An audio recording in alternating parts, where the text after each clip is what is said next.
Today we're going to be looking at the advantages and disadvantages of being a sole trader. First, we're going to have to look at who a sole trader actually is. So let's start off by that.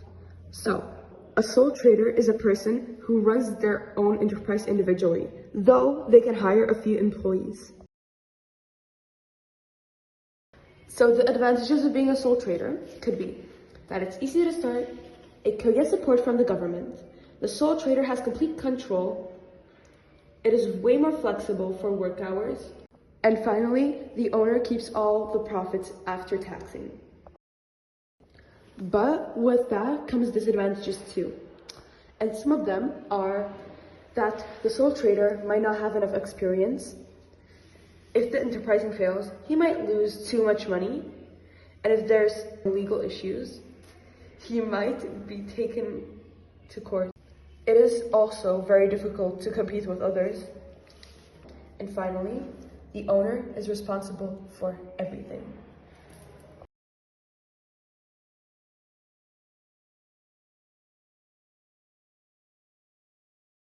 A partnership is a type of enterprise which is made by two or more people, and an example of that would be accounting groups. Some advantages of a partnership is that it allows the people in your group to negotiate with each other. Then it's easier to raise more money as there are more people in your group. And as said, there's more ideas and it's easier to start with more people than by yourself. And it's easier to split jobs amongst partners. Disadvantages of being in a partnership is that any decision that you decide to make affects all of your partners, including you. And there might be legal issues and you can be taken to court by the customer. And since there's a lot of people in your group, there could be disagreements and conflicts between each other because everyone has different ideas and they might not agree with each other.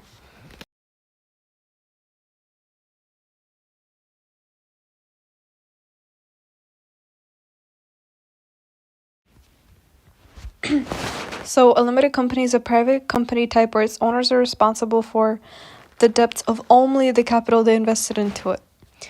Now for the advantages. Any shareholders won't lose their property if the company goes bankrupt.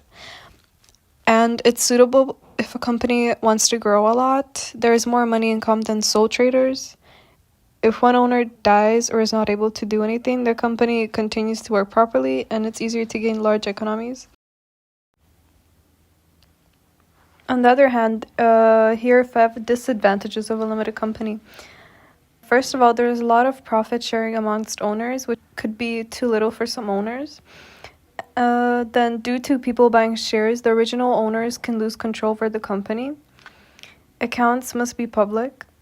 Divorce in ownership is very common. And the amount of capital that can be raised is limited due to its shares of a PLC not being able to be sold to the public.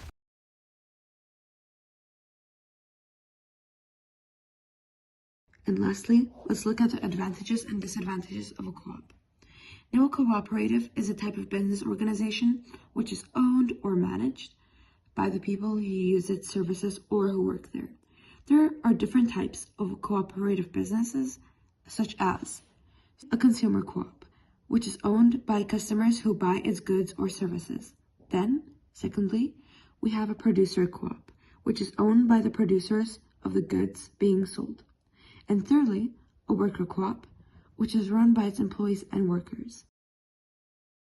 Alright, now let's look at some advantages of a cooperative enterprise. So first of all, there's all the consumers, producers, and employees work together, lowering the chance of conflict as there is usually a common interest. Then, a co-op is democratic. The shareholders usually have a limited liability. A co-op sometimes gets taxes relief from the government. And finally, the death of a member does not affect the community.